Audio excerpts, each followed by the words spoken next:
गुरुजी कभी कभी मेरा मन करता है कि मैं ग्रुप में, टेलीग्राम ग्रुप में अपना कोई सवाल लिखूं, लेकिन मैं लिख नहीं पाती हूँ। वहाँ पर ये लिखा आता है कि sending messages is not allowed. तो ऐसे में क्या गुरुजी ये मेरी साइड से कोई प्रॉब्लम है या कुछ और? Nandini, south Africa. नहीं, वो एक्चुअली क्या है, तो टाइम जोन का फ़र्क है आपके और हमारे में, 4 घंटे का, 3.5 घंटे का फ़र्क है, उसकी वजह से एक डिफरेंस आता है।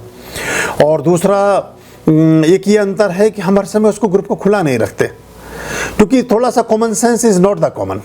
मतलब हम उसमें, लोगों ने किसी ने लिखना शुरू किया कि वो केले के पैर पे से पैर स्लिप हो गया, अब क्या करें। किसी ने लिखा कि खोपड़ी पर बाल नहीं है, एकदम सूरज की रोशनी पड़ रही है, चक्कर आ रहे हैं, सड़क के किनारे बैठे कि खड़े रहें। मतलब अब ये इस सब के लिए तो मतलब वो ग्रुप का हमने नहीं सोचा था, और पता नहीं क्या क्या चीज़ें उसमें लिखना शुरू कर देते हैं। तो क्योंकि हमारे कथारसिस भी है, भड़ास भी हमारे अंदर भरी हुई है, उसे कहीं तो निकालें ही, और लगता है शायद ये एक सॉफ्ट कॉर्नर है, यहीं भी पिल पड़ो, तो इसलिए थोड़ा सा बंद रखना पड़ता है। मैं चाहता हूँ कि ऐसा समय आए कि मैं 24 घंटे उसे खोल करके रखूँ और वो आदर्श अवस्था में ग्रुप रहे, तो मुझे बड़ी प्रसन्नता होगी उस चीज़ से, मुझे फालतू की चीज़ें ना हों। हमने जब आपको सवेरे आशीर्वाद भेज दिया कि आपका सब शुभ हो, तो सबके लिए आशीर्वाद प्राप्त हो गया, उसमें अलग से करने की ज़रूरत नहीं है। एक वो कहानी सुनाई थी मैंने आपको कि एक राजा जाता था रोज़ाना घूमने रथ पर बैठकर, उसका वजीर उसके साथ बैठता था। एक मजदूर रोज़ाना शाम को मजदूरी करके लौट रहा होता, उसके सर पे जो उसको बेचारे को पारिश्रमिक के रूप में अनाज या कुछ पदार्थ मिलता था, उसकी गठरी अपने सर पर रख के रखता था। अब वो जर्जर कशकाया बहुत दुर्बल मजदूर रोज़ाना 20 किलो की पोटरी सर पर उठा करके वापस जा रहा होता था अपने गांव शहर की ओर। राजा और वजीर रोज़ उसको देखते।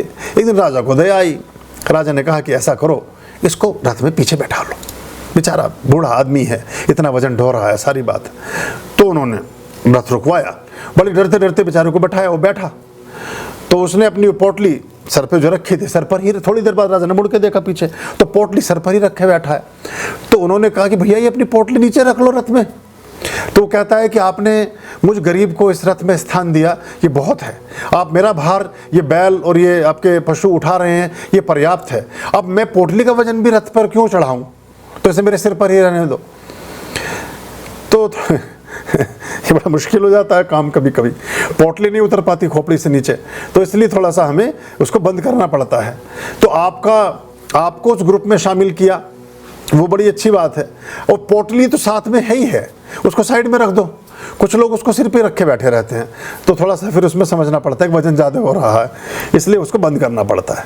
आपको संदेश कुछ भेजना है तो जो आश्रम का ऑफिशियल नंबर है 67 लास्ट डिजिट है, वहाँ भेज दिया करो, वहाँ से फिर उधर शामिल कर लेंगे उसको।